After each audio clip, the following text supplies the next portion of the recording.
What is up, ladies and gentlemen? My name is Austin, and welcome back to another day with CrateClub at the range.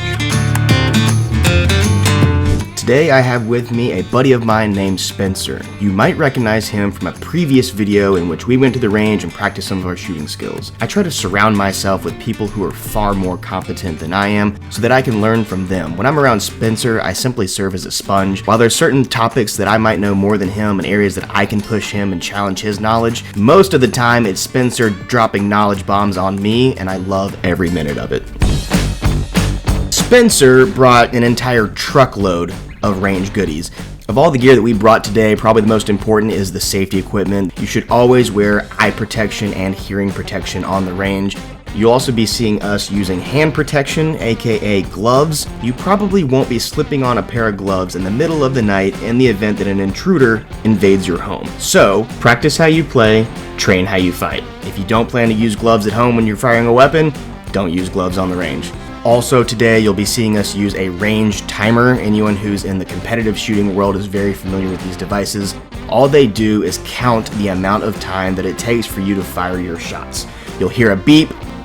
That's the signal for go, and then the device will stop counting time based off the last shot fired. You'll also see us use some paper targets today. The main weapon that we'll be using are custom M4s owned by Spencer. So these things are highly customized. He's got them pieced together from various manufacturers with the optics and the sights and the grips and the buttstocks and the slings. The most important thing that we wanted to hammer today is how to warm up at the range.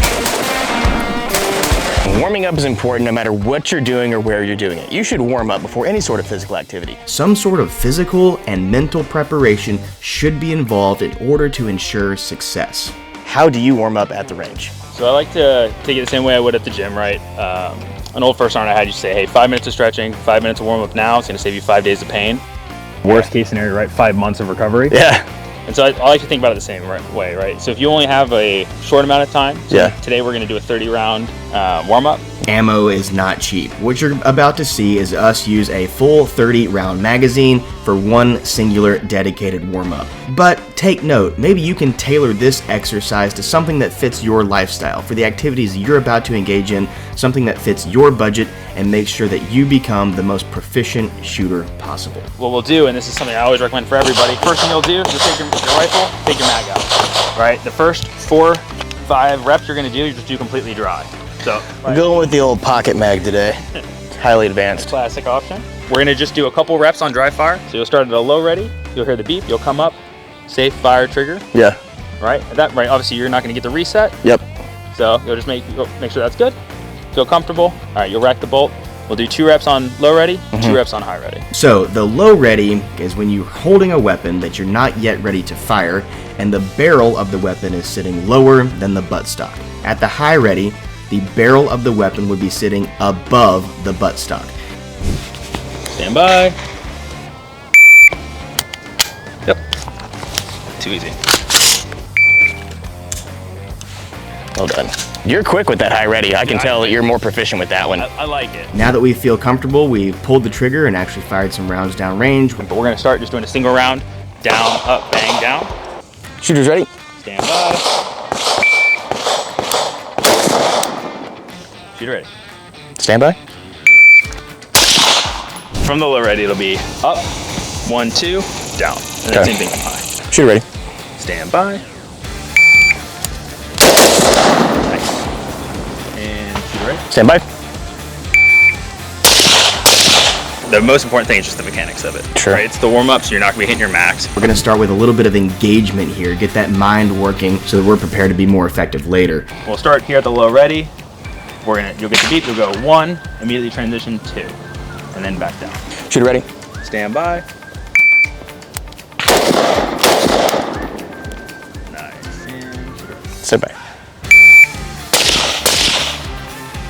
This is a super interesting exercise that Spencer introduced me to, in which a partner will randomly ask you to engage with 1 or 2 targets in front of you.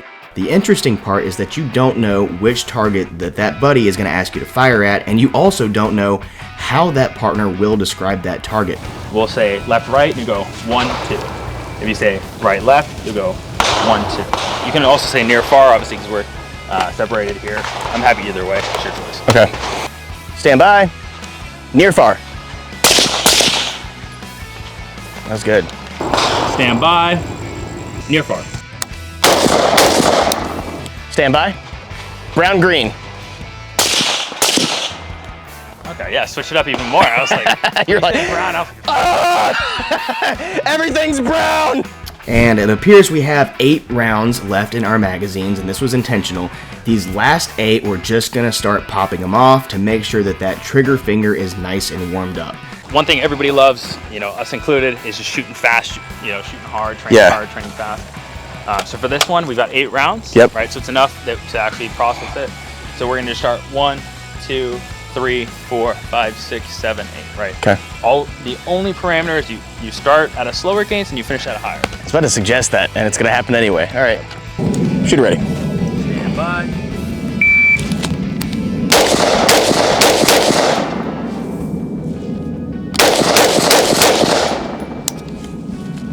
Cool.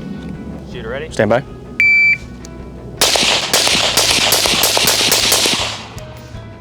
Realistically, you can probably do that whole drill by yourself in 5 minutes. And again, all of this is intentional. The last thing you want to do is try to move rapidly on the range. These things, they're not toys. They're not going to get up and go kill somebody. They are tools. Yeah. They have a purpose, and if you use them correctly for the purpose, they achieve the purpose. Yeah. Also, why fundamentals matter, such as keeping the weapon pointed down range, even when you there's a split second where I was like, I don't know what's going on, but I'm not going to swing this weapon around and be like, Spencer, what's going on, dude? And that wraps things up for this portion of this range day. So we later engaged in multiple exercises that enhanced our ability to fire weapons effectively. We're gonna save those episodes for a future date. I want to know if you're interested to see more. What'd you think about the warm-up exercise? Do you incorporate something similar into your training? I'm all ears, I'm open to learning. We're here to share knowledge, share practices, and share experiences.